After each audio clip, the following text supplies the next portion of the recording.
네, 이번 자 우리 교수님은 명예 교수시고요. 안암병원의 이제 정형외과. 아니죠. 명예 교수는 3월 1일부터고. 고대 현직입니까? 예, 죄송합니다. 예. 명예 교수라고 딱 돼 있어서 네, 깜짝 놀랐습니다. 3월 1일부터 아마 성남시 의료원으로 3월 1일부터 이제 정년해서 명예 교수가 되고 이제 성남시 의료원에서 이제 일을 하려고. 자, 우리 그래서 우리 이번 주제가 우리 아이의 어떤 다리 부위, 고관절 부위를 좀 전문을 많이 보시는 우리 이순혁 교수님을 간단히 양력을 좀 소개하도록 하겠습니다. 네, 이 교수님은 이제 고대 의대에서 이제 석박사를 다 하셨고, 경력은 이제 그 고대 의료원 정형외과 교수로 계시고, 또 옥스퍼드 대학교에서 연수를 하셨고, 고대 안암병원의 정형외과 과장을 하셨고, 또 통합 근골격학 퇴임 교수를 지내셨습니다.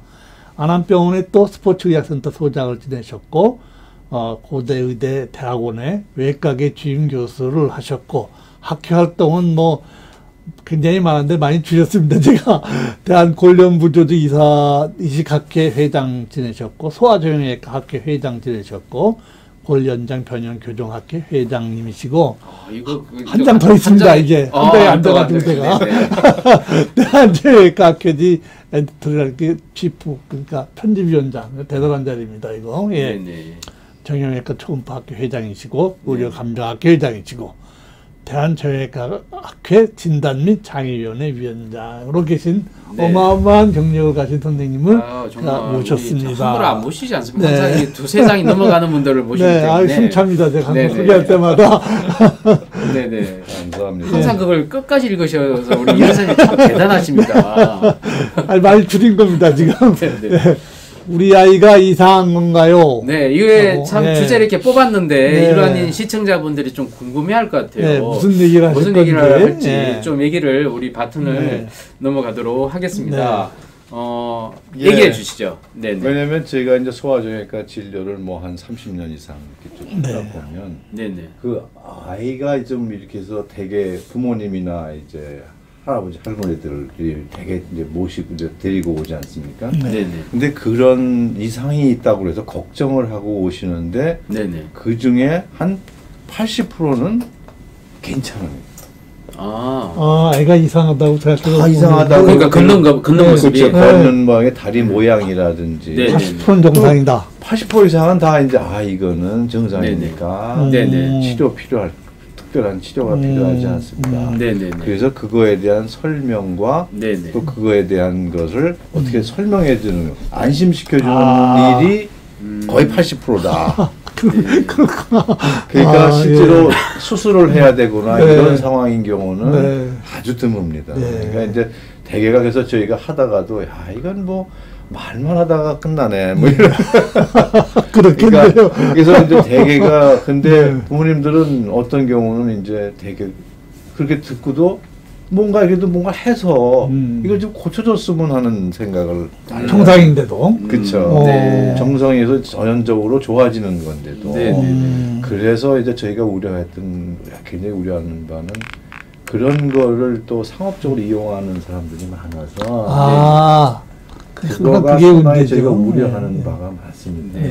뭐 예를 들자면 불필요한 비싼 보조기를 한다든지.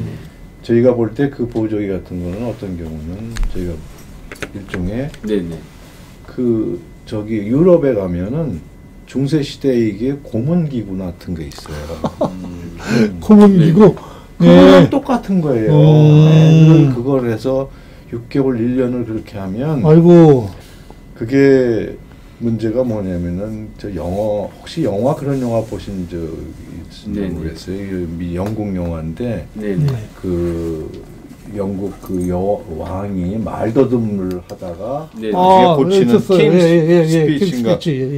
그 왕이 왜 그 말더듬을 하게 됐냐면은 어렸을 때 다리 이상으로 보조기를 채워놨어요. 그래서 몇 년을 해놨어요. 그때 정신적 충격으로 말더듬을 해가지고 그걸 하면 뭐가 문제되냐면 애들한테서 이 자기 바디 이미지가 자기는 안 좋다고 느껴지는 거예요. 나는 장애가 있구나, 열등하구나. 그것이 나중에 영향이 있더라라는 보고가 있기 때문에 그걸 그렇게 함부로 하는 게 아니거든요. 그래서 저희가 이제 어쨌든 그런 것들이 있기 때문에 굉장히 지금 저희 소아정형외과 의사들은 그런 문제에 대해서 굉장히 좀 막 항의도 하고 막 하는데 근데 실제로 많이 그걸 해가지고 오기도 하고 이거 해야 됩니까라고 하는 사람들도 많아요. 근데 어쨌든 제가 오늘 말씀드리고 싶은 거는 이제 아기 때 문제, 가장 흔한 문제, 가장 우려하는 문제, 그리고 이제 걷기 시작할 때 걷는 게 이상한 거하고 다리 모양이 이상한 거에 대해서 간단히 좀 말씀드릴게요. 일단 굉장히 중요한 얘기네요. 그러니까 어떤 정상 우리가 워낙 애들 다 키워가지고 참 먼 옛날 그렇죠. 얘기라서 그러니까 어릴 때는 그런 적이 걱정이 많잖아요. 그러니까 그 시각에서 한번 좀 자세히 좀 부탁드리겠습니다. 예, 걷기 전에는 이제 아까 우리 조금 아까 저기 힐세리언 유 대표랑 같이 연구하는 부분도 있는데 결국 초음파가 굉장히 중요한 역할을 하는 그런 상태인. 다음 슬라이드. 예, 이제 걷기 전에 생후 3개월 정도에 보면 이제 이렇게 다리가 이게 길이 차이가 있다든지 화살표로 보시면 됩니다. 요건 다리가 한쪽이 짧고 길고 그러네요. 피부 주름이 이렇게 이상하게 이렇게 그러네. 차이가 있네요. 그렇게 세우면 무릎 높이가 차이가 다르고 또 이렇게 기저귀를 채우려다 보면 한쪽이 덜 벌어지고 이럴 때는 뭐 잘 아시다시피 근데 이걸 집에서는 판별하기 힘들 텐데. 그죠? 아니, 근데 요새 어머니들이나 저는 굉장히 예민하고 그렇죠. 병원에 얼마나 하나 병원에서 모르는데 엄마가 기저귀를 이렇게 안 벌어지는 건 이런 건 발견합니다. 그러니까 그렇구나. 그런 어머니가 발견해주면은 아주 저희는 좋은 일이죠. 저런 경우도 대개 80% 정상이라는 말씀이신 거죠? 그건 이제 다음 얘기고. 예. 이제 걷기 전이고 이게 이런 경우가 뭐냐면은 우리가 고관절 발달성 이형성증에 일때 이런 소견이 보인다는 거죠. 비정상적인 거네요, 그러면? 그렇죠. 근데 이런 게 이제 고관절 옛날에는 고관절 선천성 고관절 탈구라는 이름을 붙였는데 이름이 이렇게 바뀌었습니다. 이형성증으로. 예, 왜냐면은 탈구가 아니고 완전 탈구인 경우도 있지만 아탈구도 있고 또 이게 이형성이라고 그래서 성장이 좀 덜 된 경우 이런 경우도 있고 이게 신생아 때 즉 태어났을 때 꼭 있는 게 아니거든요. 그때는 발견 안 되다가 나중에 2개월, 3개월 때 나타나기 시작하는 경우가 많거든요. 그래서 이제 이름을 바꿨습니다. 1990년대에. 그러면서 이게 문제는 특히 유럽 쪽에서는 이게 굉장히 흔해서 이 란셋에서 뭐라고 표현했냐면 이거 진단을 놓치는 것은 재앙이다. 근데 이게 흔합니까 일단? 우리나라가 빈도가 적은 편이에요. 그거는 나중에 이제 아까 또 설명드렸지만 소아과 선생님들도 좀 아셔야 되겠는데. 그러면 지금 이게 굉장히 큰 이슈입니다. 왜냐하면 소아과 선생님들이 혹시 이걸 놓치면 그렇죠, 큰일이네. 왜냐하면 탈구된 게서 이게 6개월, 1년 있으면 그게 어떻게 되겠어요? 근데 이게 고칠 수 있는 상황인데도 그렇죠. 나중 되면 발견만 하면 3개월 전에만 진단을 하면 치료가 굉장히 간단해지는 거예요. 그러니까 수술도 필요 없고 그냥 이렇게 보조기계처럼 이렇게 끈으로 된 걸 채워주면 그냥 대다수가 잘 치료가 되는데 6개월, 1년 지나면 그때는 수술을 해야 되고 기부스를 6개월 해야 되고 그렇게 해놔도 결과는 안 좋아요. 이렇게 인공관절을 하게 되면 어린 나이에 그러니까 되게 바로는 아니고 30살, 40살에 이걸 해야 돼요. 그렇구나. 그러니까 그래서 이게 재앙이라고 이제 부르는 거죠. 근데 이런 거는 어떤 사람이 잘 생기냐면은 이제 애가 이 브리치라고 그래서 거꾸로 있다든지 나올 때 난산이 그러니까 그 뱃속에서 이렇게 애기가 이렇게 거꾸로 있지 않고 옆으로 이렇게 다리 쪽으로 나온 애들. 되게 시색하지 않아요, 그런 애들은? 아니 근데 그거는 그 위험인자가 그런 애는 잘 생긴다는 거예요. 그리고 이제 그런 엄마 아빠 뱃속에서의 포지션이 그렇다는 얘기죠. 예, 그리고 이제 엄마가 초산인 경우 그러면 자궁이 탄탄하고 그러면 또 이렇게 한쪽은 눌려서 여아한테 많고 진짜 특히 조해야 될 것이 이 미국의 나바조 인디안이라는 사람들에서 이 빈도가 수십 배, 수백 배가 높아요. 그렇고. 그래서 왜 그런가 연구를 했더니 네네. 이 소아들링이라고 아기를 얘네들은 이동하기 때문에 이분들은 아기를 이렇게 어떻게 되냐면은 꽁꽁 묶어서 이렇게 길쭉하게 해서 이렇게 꼬매 이렇게 다리를 피해서 네네네. 그런 자세로 있으면 털구가 잘 생겨요. 그래서 미국에서 소아들링이라는 게 소아과 의사들이 이렇게 해서 신생아 때 이렇게 애를 쌓아놨어요. 왜냐하면 저러면 애가 잠도 잘 자고 성격도 애가 좀 이렇게 좀 편안해하고 그래서 저런 걸 소아과 학회에서 권장해서 했더니 갑자기 이저 빈도가 확 올라간 거예요. 아, 저것도 마찬가지 그군요. 고관절 털구 빈도가. 그래서 왜 그러나 했더니 이런 거 그래서 이렇게 하면 안 된다. 꼭 이렇게 다리 밑에는 삼각형 이렇게 벌려서 다리가 잘 움직일 수 있게. 그래서 좋은 소아들링이라는 걸 저희가 발견해가지고 이제 미국 소아들링. 이 역학조사로 밝혀진. 그렇죠. 한국은 왜 적죠? 한국은 어부키워서 그런가? 이 인종적 것도 있지만은 없잖아요. 업어서. 업은 저자가 되도록 돼. 그렇죠. 저렇게 되면은 이 업어놓는다는 얘기는 우리가 치료하려면 걔를 업형처럼 다리를 벌려줘요. 치료하고 있는 거랑 똑같아요. 참 우리 선조가 지혜롭네. 예. 그래서 이 치료, 이 예후라는 거는 시기가 결정적인 거예요. 그러니까 이거를 늦추면 뭐 아주 그냥 재앙이고. 그래서 중요 시기가 석 달. 6주 내지 3개월에서 이걸 발견했네요. 그렇구나. 근데 문제는 3개월 이전에는 이러한 소견이 나타나는 거는 3개월 이후예요. 3개월 이전에는 잘 안 보여요. 그러면 어떻게 발견해요? 그래서 이제 그때 하는 것이 이제 오토라리 검사라고 해서 이거 실제로 이렇게 저희가 해서 이 탈구되는 거를 발견해내야 돼요. 그거는 누가 하나요? 소아과 선생님이 하시나요? 문제는 이게 가장 큰 문제인데 소아과 선생님이 몰라요. 근데 정형외과 선생님한테 잘 안 올 것 같은데. 모르고. 소아정형외과 의사만 안다는 거예요. 그러면 안 되죠. 그럼 빨리 교육을 시켜야죠.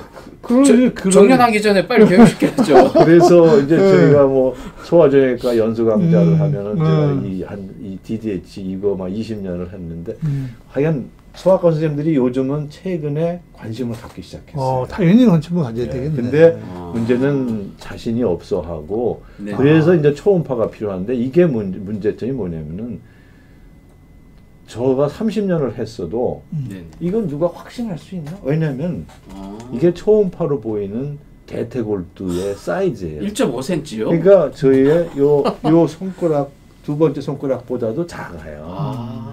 그런 것이 요것이 이 고관절 피구에서 우리가 느껴서 요게 한 1, 2mm 빠지는지 아니는지. 느낌으로 알아야 돼요? 느낌을 알아야 된다. 아이고야, 이거 어떻게 알아요? 그러니까 그게 문제점이 많은 경험이 필요하네. 실제로 그리고 또 신체 검사에서 전부 100% 비정상으로 발견되지도 않아요. 그러니까 50%밖에 안 보이더라. 초음파로 보면은 다 보이는데 50%밖에 안 보이더라. 아니 3개월 전에 저 초음파를 하는 애기가 몇이나 돼요. 그래서 유럽에서는 그래서 모든 애기 즉 유럽 중에 전체는 아니고 German speaking language, German 를 하는 오스트리아, 독일 이런 데는 다 100% 초음파로 검사를 합니다. 신생아는 누구든지 다 초음파 검사를 해요. 그 국가에서 비용을 지불하는 그렇죠. 그렇게 하고 그 외의 나라에서는 대개 선별적으로 검사를 합니다. 초음파 검사는. 그래서 그냥 신체 검사는 다 하고 근데 신체 검사 영국에서 처음에 신체 검사를 국가적으로 했는데 100% 실패했어요. 한 20년을 하다가 하도 아무 효과가 없어요. 그래서 발견이 안 돼서 그래서 이제 초음파를 선택적으로 하자. 그래서 어느 부분에서는 전 애를 다 초음파 검사를 하자 하는 게 그래서 아직도 그 논란이 많습니다. 부분적으로 하는 거에 대해서는 다 동의를 하지만 100% 초음파하는 거는 가격 대비 효용성 이게 또 아니 가격 대비 효용성도 문제가 아니라 아니 이걸 누가 제대로 할 줄 아는 사람이 없는 그냥 참. MRI 찍으면 안 되나요? MRI 찍으면 되죠. 근데 또 하나 그거에 또 단점이 있는 게 그거는 형태적인 것만 보이지 이 고관절 이형성제가 형태적인 것뿐만이 아니라 다이나믹한 거거든요. 그러니까 두 가지 컴포넌트가 있어요. 아니 어린 애기를 그 MRI실에 눕혀서 30도 하신다고요? 교수님? 왜 재워야 걔를 정말. 저기해야 되잖아요. 재워야 되잖아요. 그러니까 불가능한 얘기고. 네네. 그래서 솔로가 정답이네. 그래서 이제 그건 방사선 검사가 효과가 있을까? 방사선 이거는 아기 때는 여기가 다 연골입니다. 근데 엑스레이 안 보이고 그리고 검사할 때 자세에 의해서 조금만 그 예민하기 때문에 이거는 거의 엑스레이를 안 찍습니다. 효과가 없기 때문에. 그래서 이제 1980년대 그라프 선생이라는 분이 오스트리아 분인데 이분이 이제 고관절의 초음파를 이제 시작을 했습니다.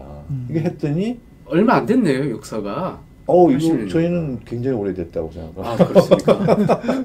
왜냐면 벌써 한 40년이 넘었죠. 제가 초등학교 때인데. 이분이 하여간 시작을 해서 보니까 초음파가 아까 설명드렸지만 너무 편한 거라 그냥 대면 되고 바로 볼 수 있고 다이나믹도 볼 수 있고 형태도 볼 수 있고 성장세도 볼 수 있고 그리고 이게 제일 간단한 점은 레디에이션이 없다는 거죠. 그렇지. 예. 엑스레이, CT 이거는 뭐 애기들한테는 찍는데 근데 이렇게 한번 이렇게 찍는 거예요.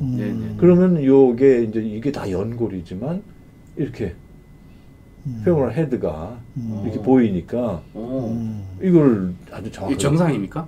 이건 정상이죠. 이거 제 안에 요 관절 안에 싹 들어가 있으니까.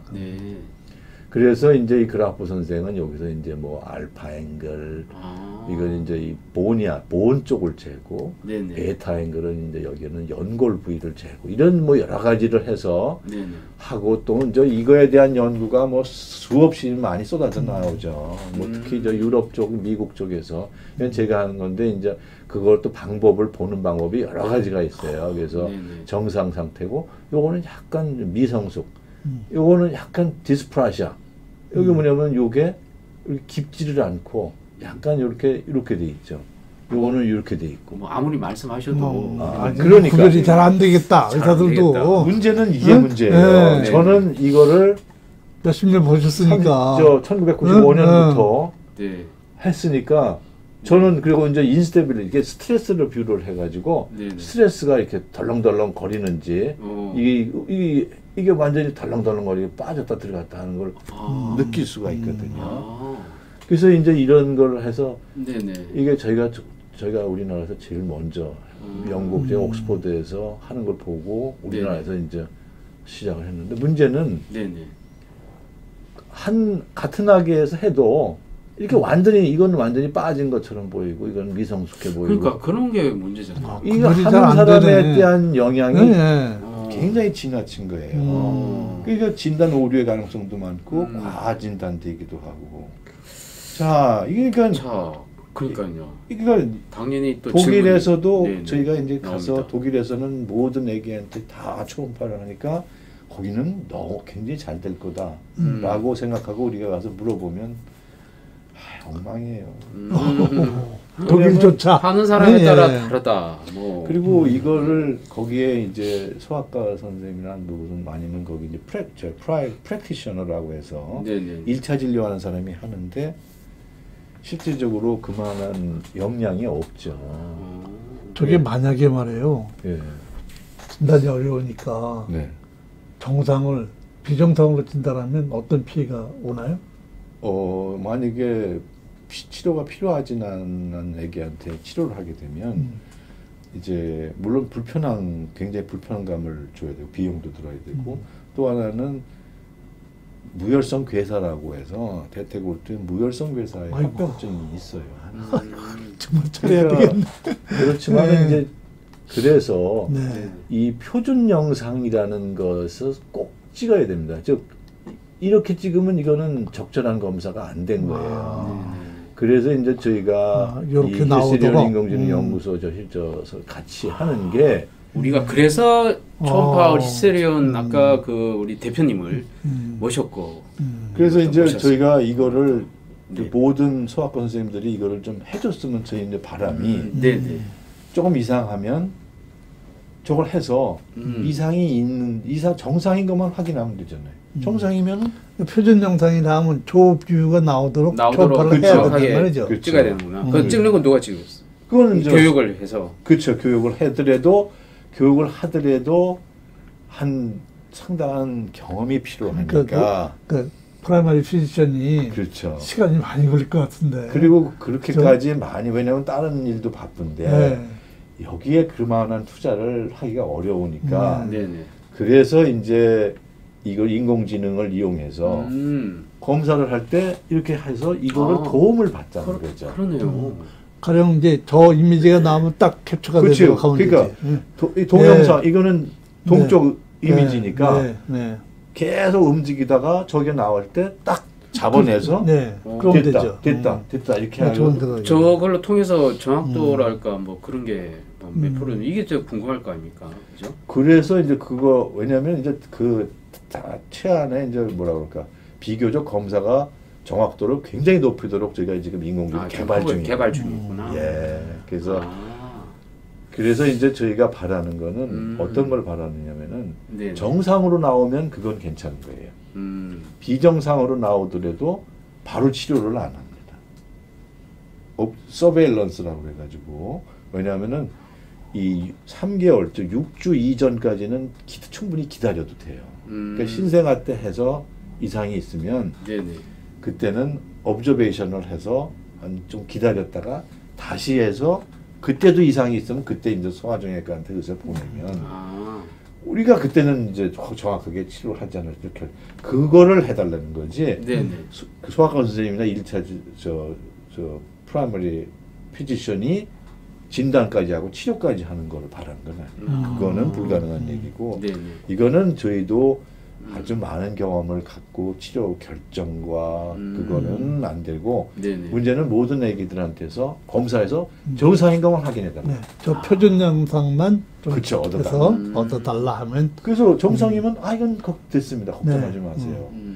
이상하면 좀 기다려보고 아니면 보내고 그거만 해달라는 거죠. 근데 실제로 저렇게 한 적도 없고 그죠? 현재까지 할 수도 지금 없었는데 이 영상이 이제 표준 영상 검사가 개발되면 나름 할 만도 하겠다는 생각이 드네요. 그죠? 요거 딱 그 초음파 검사를 동영상을 교수님한테 딱 이제 이메일로 쏴주면 교수님이 요걸 바로 판독 아니요. 이 인공지능이 어떻게 하는 지금 그 얘기냐면은 이거를 온라인으로 올리는 거예요. 이 지금으로 하면은 이 검사와 동시에 위로 올라가면 인공지능이 그거를 체크를 해서 그거를 화면을 딱딱 잡아서 그거에 대한 해석까지 해가지고 이렇게 나오게 하자. 이렇게 하는. 굳이 이제 교수님 안 찾아가도 그렇죠. 정형외과 1차 의료기관에서 해결을 하고 이상이 있다고 하는 경우 그거를 찾아내자는 거죠. 그거를 정확도를 높여서 그거를 이제 그때 이상이 있는 경우는 이제 소아정형외과 의사한테 보낸다. 프리지만 좀 제대로 해도 그렇죠. 훨씬 더 그러면 정말 효과적으로. 그리고 불필요한 게 사실은 저희가 그 진료 중에 아까 이제 나중에 제가 이제 또 다른 비슷한 케이스를 보여줬는데 고관절 이형성증이라고 보낸 환자의 90%가 정상이거든요. 그러니까 그런 거를 제가 다음에 여기 보이는 것이 이제 하여간 진단을 늦게 하는 경우가 많기 때문에 이게 굉장히 법률적 문제가 됩니다. 미국에서도 우리나라에서도 굉장히 소아과 선생님들이 고생을 많이 했어요. 그래서 하여간 지금 영유아 검진 때 소아과 선생님들 그 개원이들은 이거를 빼달라. 너무 리스크가 크다. 그 검사 소송이 여러 건이 연달아 걸렸어요. 그래서 개원이들은 우리는 이 검사를 여기 영유아 검진에 넣을 수 없다. 왜냐면 놓치는 경우가 너무 많으니까. 그러니까 50% 아까 50% 정도. 그러니까 실제로 그걸 하지도 못하고. 그러니까 그래서 법률적 문제도 있고 해서 한 그런 문제가 있기 때문에 이거에 대해서 아주 조심스럽게 접근해야 됩니다. 네. 근데 이제 문제는 이런 거예요. 틀에 박힌 애기 증후군이라는 몰디드 베이비 신드롬이라는 애가 실제로는 요게 똑같아요. 고관절 이형성증이란 다리 길이 짧고 주름 비대칭이고 여기도 비대칭이고 다리도 안 벌어지고 또 이렇게 이렇게 몸이 휘고 또 이게 머리가 사도증이라고 그래가지고 이 옆장구 엑스레이 찍어도 이거 칼구네 이렇게 보여요. 이거 왜냐면 골반이 이렇게 삐뚤어져서 찍혀서 그래요. 엑스레이가. 그럴 때 이제 결국 초음파로 했더니 정상이네. 아까 표준 영상이 나왔네. 그렇죠. 네. 그러니까 초음파가 아주 그러니까 이 DDH의 고관절 이형성증의 치료와 진단에는 고관 이 초음파가 결정적이거든요. 그래서 이런 애기들은 그냥 수면 자세를 조정해주고 그러면 이제 되게 교정이 되거든요. 근데 이런 게 문제는 요새 이제 저 문제 되는 게 결국 이 애기 머리 짱구하고 얼굴이 이렇게 비대칭인 거를 이렇게 헬멧 치료를 그런 것도 있습니까? 하는데 이거에 대해서 약간 찬반이 좀 많아요. 왜냐면 이게 이제 가격도 한 300만 원, 400만 원씩 하고 어떤 사람은 확실히 좋아지는데 왜 안 하느냐 이렇게 하는 사람이 있고 아이 실제로 안 되는 사람도 있고 별로 도움 안 된다는 의견도 있고 그래서 그러니까 영국의 NHS 그 의료보험 거기서는 절대로 돈 못 준다 못 한다 이렇게 나오고 그래서 참 논란이 많습니다. 이제 시간이 좀 많이 됐죠? 거의 다 됐습니다. 끝났습니다. 끝났어요? 아니, 조금 간단하게 이제 걷는 그림만 몇 개 보여드릴게요. 이게 걷는 게 이상한 게 이제 다리를 발끝으로 걷는 애들, 이 안쪽으로 걷는 애들, 발끝으로 서서 걷는 애들, 이런 게 이제 이렇게 있는 게 되게 이렇게. 우리 딸도 저렇게 내족지. 내족지 보행은 발이 이상한 경우.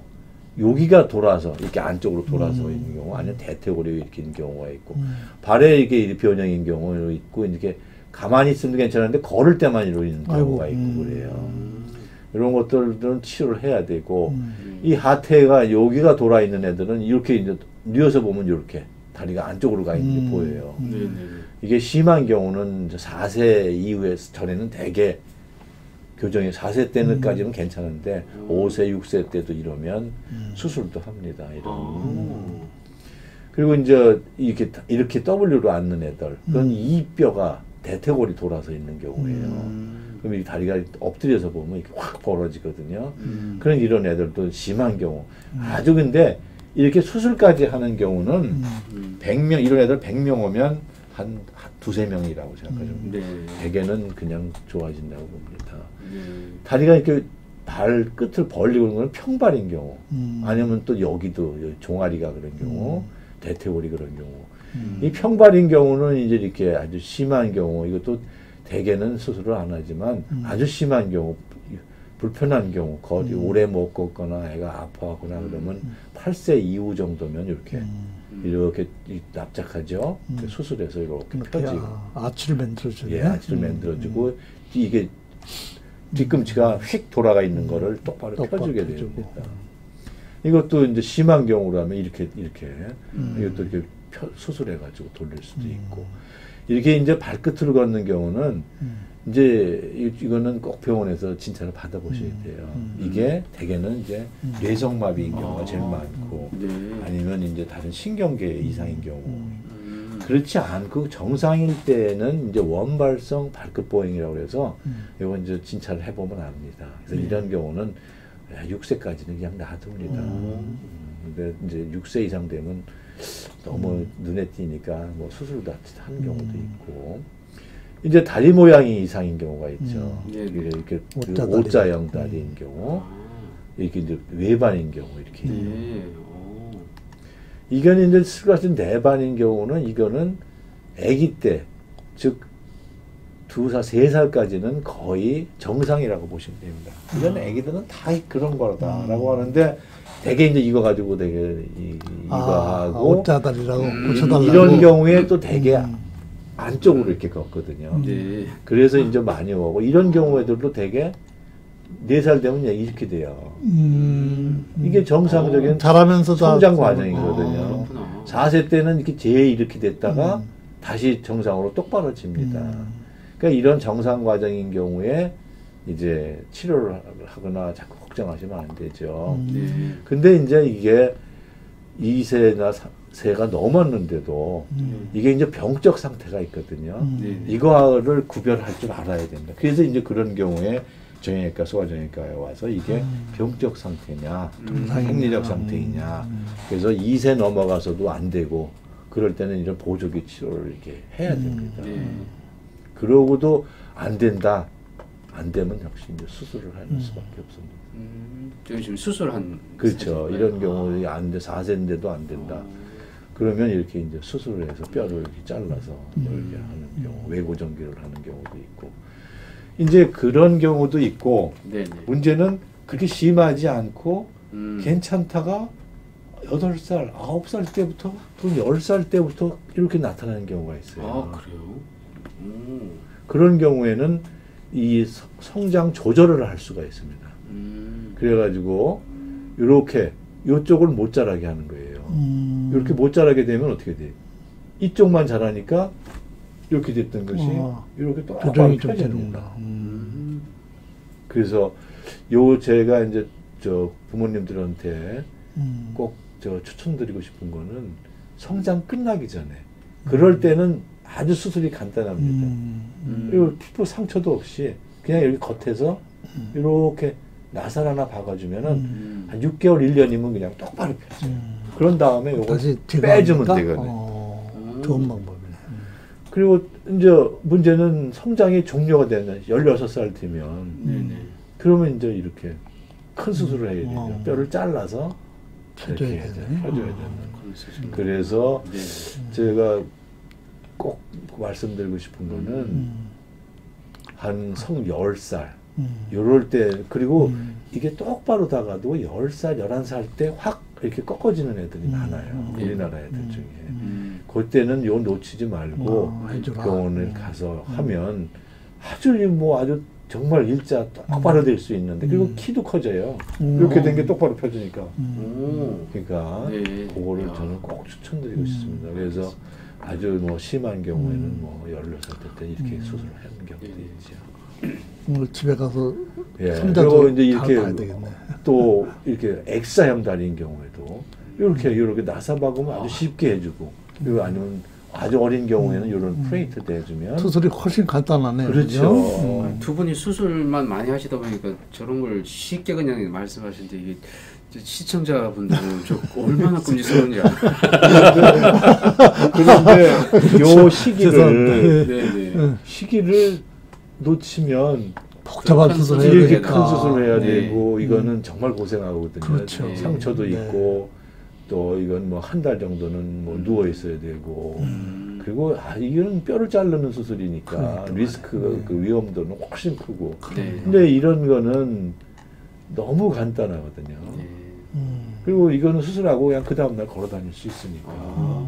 그래서 저는 요거는 조금 다리 휜 애들은 그거를 놓치는 거는 너무 안타까운 일일 것 같아요. 알겠습니다.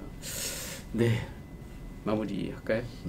네. 오늘 여러 가지 아이들 다리 모양 이런 걸 가지고 좋은 얘기 많이 다루었네요. 저도 방송 끝나고 집에 가서 손자부터 살펴봐야 되겠네요. 13살 안 지났으니까. 감사합니다. 아주 유익한 내용이었고요. 의외로 아주 중요한 정보네요. 초청해 주셔서 감사합니다. 하루빨리 그 초음파가 인공지능으로 쉽게 진단될 수 있도록 그거 해서 저희 발악기는 올 3, 4월 전에는 해서 거의 모든 소아과 선생님들이 그걸 사용해서 진단하는 데 쓸 수 있었으면 하는 목표로 지금 개발하고 있습니다. 3개월 전에 진단하면 별일이 아닌 것을 그렇죠. 재앙 수준으로 그렇죠. 발전하는 걸 막아야 되겠습니다. 예. 네, 우리 교수님 만나시려면 3월 달부터는 성남의료에서 뵈면 되겠습니다. 네. 오늘 나와주셔서 정말 감사합니다. 감사합니다. 네, 여러분 다음 주 목요일까지 또 안녕히 계십시오. 안녕히 계십시오. 예, 안녕히 계십시오. 예, 감사합니다.